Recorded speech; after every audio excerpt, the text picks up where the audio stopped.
नमस्कार मेरे प्यारे बच्चों, मेरे YouTube channel Govind coaching point में आपका हार्दिक स्वागत है। अभी तक मेरे चैनल को सब्सक्राइब नहीं किया तो मेरे चैनल को सब्सक्राइब करें और बेल आइकन को अवश्य दबाएं, जिससे प्रत्येक वीडियो आप तक पहुंच सके। प्यारे बच्चों, आज हम इस वीडियो में पार्ट 2 वैद्युत फ्लक्स तथा गॉस की प्रमेय के बारे में डिस्कस करेंगे। ठीक है, तो इस वीडियो में सबसे पहले हम आपको सदिश और अदिश के बारे में बताएंगे। ठीक है, जैसे कि सदिश राशि जो होती है और अदिश राशि में, ठीक, तो सदिश राशि जो होती है उसमें परिमाण के साथ दिशा भी होती है ना। और अदिश राशि, अदिश का मतलब आ माने नहीं, ठीक, अदिश, अदिश राशि तो मतलब जिसमें दिशा नहीं होती है उसे हम अदिश राशि कहते हैं। परिमाण होता है लेकिन दिशा नहीं होती है। ठीक है, तो आप यहाँ से आप समझ सकते हैं, जैसे कि ये हमारी सदिश राशि है और ये है अदिश राशि। ठीक है, तो यहाँ से आप समझ सकते हैं, जैसे सदिश में क्या हो, वह राशि जिसमें परिमाण के साथ दिशा की भी जरूरत होती है, दिशा की भी आवश्यकता होती है, उसे हम सदिश राशि कहते हैं। जैसे इधर एक तरफ लिख दें हम परिमाण, ठीक है, और एक तरफ लिख दें दिशा। ठीक है, तो यहाँ से हमें क्या पता चल रहा है कि इसकी डेफिनेशन किस तरह से बनाएंगे कि वह राशि जिसके परिमाण के साथ जो है दिशा की भी आवश्यकता होती है उसे हम सदिश राशि कहते हैं। आप डेफिनेशन बना सकते हो। ठीक, और इसमें क्या है, आ माने नहीं। ठीक, तो मतलब आ माने परिमाण के साथ क्या ना हो, दिशा ना हो, तो मतलब क्या लिखेंगे, परिमाण और दिशा ना हो। ठीक, तो इसमें किस तरह से परिभाषा बनाएंगे कि वह राशि जिसके परिमाण के साथ दिशा ना हो, ठीक, तो उसे हम क्या कहते हैं, अदिश राशि कहते हैं। ठीक है, दिशा ना हो, ऐसी राशि जिसमें परिमाण के साथ दिशा ना हो उसे हम अदिश राशि कहते हैं, और इसमें परिमाण के साथ दिशा की आवश्यकता होती है उसे हम सदिश राशि कहते हैं। आई होप समझ में आया होगा। अब हम यहाँ पर इस पार्ट में वृत्त और गोले के बारे में बताएं। जैसे कि वृत्त एक होता है हमारा, इधर देखो वृत्त, वृत्त है ना, वृत्त और गोला। ठीक, अब देखो वृत्त क्या होता है, वृत्त जो होता है हमारा जैसे कि हमारे साइकिल का पहिया, ठीक है, जैसे कि रुपया गोल वृत्त के रूप में होता है। ठीक है, जैसे कि वृत्त, हाँ सीधे सीधे समझो कि जिस वृत्त का केंद्र जो होता है वो पृथ्वी से छू जाए तो उसे हम वृत्त कहते हैं। जैसे कि कोई गोल रुपया लेंगे या कोई साइकिल की रिम लेंगे तो उसका जो केंद्र जो होता है वो पृथ्वी को छू जाएगा। ठीक है, तो वह क्या कहलाएगा, वृत्त। और गोला क्या कहलाएगा, जैसे गुब्बारा है, मतलब जिसका केंद्र पृथ्वी को ना छुए, उसका पृष्ठ जो है पृथ्वी से छू जाए, ठीक, लेकिन उसका केंद्र पृथ्वी से ना छुए, उसे हम क्या कहेंगे, गोला। जैसे कि यहाँ से हम देख सकते हैं कि वृत्त में क्या क्या आएगा, वृत्त में समझेंगे, वृत्त में सबसे पहले तो होती है लंबाई। ठीक है, लंबाई, ठीक, अब उसके बाद जो है गोला में क्या होता है, पृष्ठ होता है। जैसे गुब्बारा है ना, गुब्बारे में क्या होता है, पृष्ठ, और इसमें क्या होता है, क्षेत्रफल। ठीक, अब उसके बाद यहाँ पर इसमें क्या होती, ये जो है पृथ्वी से छू जाता है, समझो, इसकी लंबाई जो है वृत्त ना, वो पृथ्वी के केंद्र, पृथ्वी से छूता है, जो वृत्त जो होता है उसका केंद्र जो है पृथ्वी से छू जाता है। ठीक, तो इसे लिखेंगे पृथ्वी से छूता है ये। और ये जो है आकाश का मतलब जानते हो, उसका पृष्ठ छुएगा पृथ्वी से और ऊपर आकाश में थोड़ा उठा रहेगा, केंद्र उसका क्या होगा, उसका बीच में होगा, तो ये होगा आकाश मान लेंगे। ठीक है, आकाश में। और सबसे मेन चीज या तो इस तरह से याद रखो कि वृत्त जो होता है हमारा 2D होता है। क्या होता है, 2D।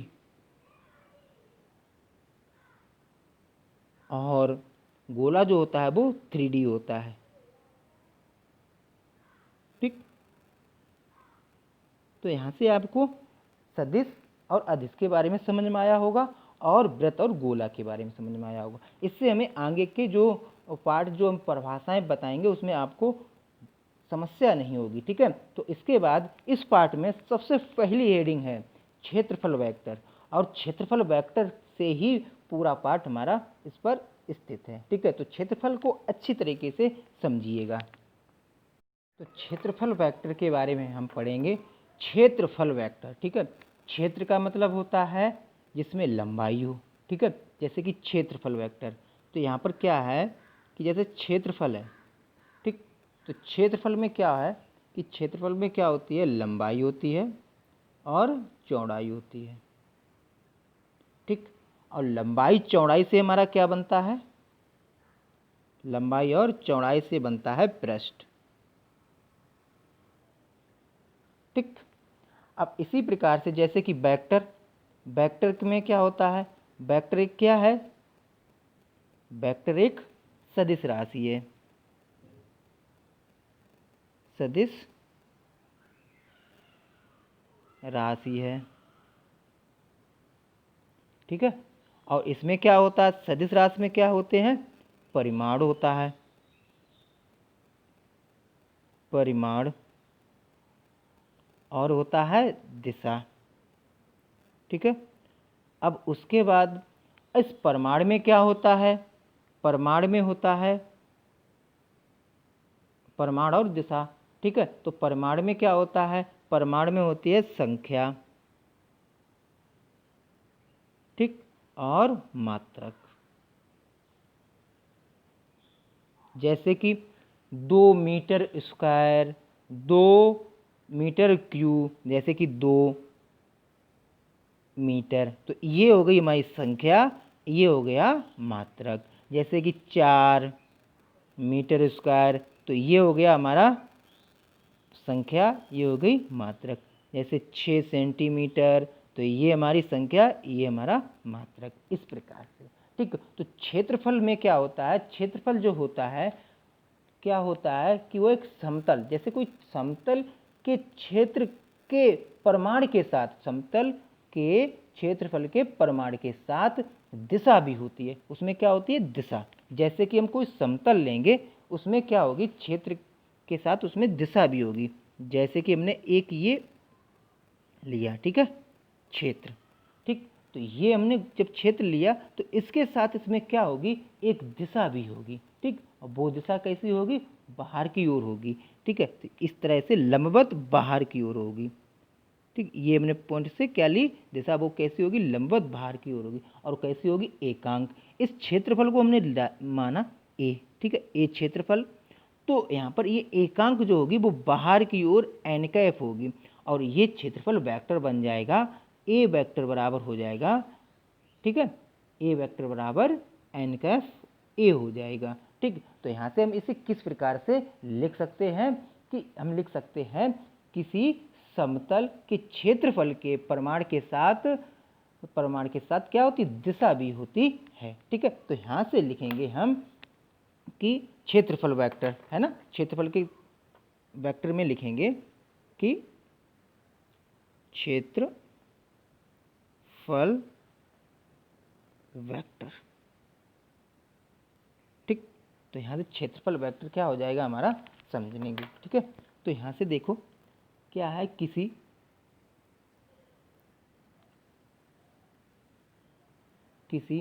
समतल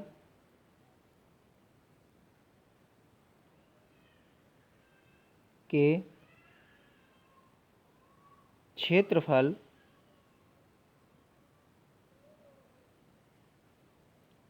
के परिमाण के साथ दिशा भी होती है।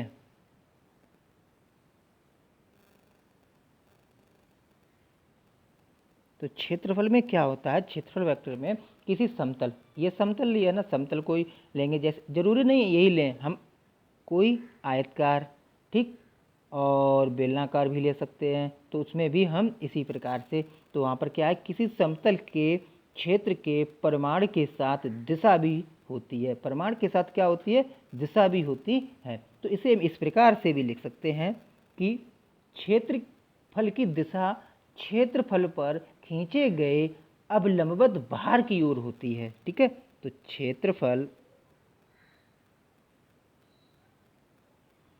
की दिशा क्षेत्रफल पर खींचे गए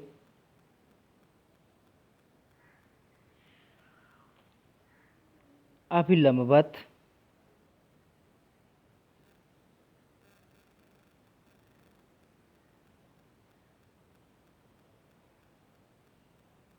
बाहर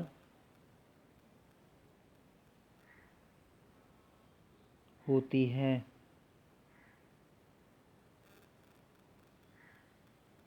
तो यहाँ से समझें क्या है कि क्षेत्रफल की दिशा क्षेत्रफल पर खींचे गए अवलंबवत बाहर होती है। तो अवलंबवत कैसी होगी, बाहर होगी। तो यहाँ पर इसे इस तरह से भी लिख सकते हैं, ठीक है।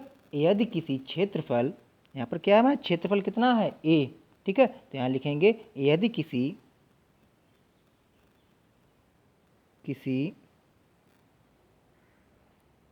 क्षेत्रफल a, ठीक है, हमने क्षेत्रफल हमारा कितना है, a, पर खींचे गए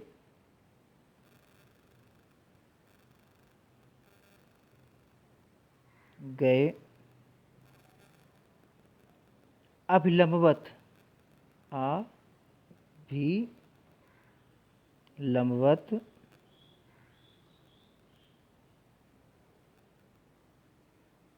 ठीक, खींचे गए अभिलंबवत का एकांग वेक्टर या यूनिट वेक्टर, इसे बोल सकते हैं यूनिट वेक्टर या एकांक वेक्टर, यूनिट वेक्टर या एकांक वेक्टर। वेक्टर एन कैफ है। तो क्षेत्रफल वेक्टर क्या हो जाएगा हमारा, तो क्षेत्रफल वेक्टर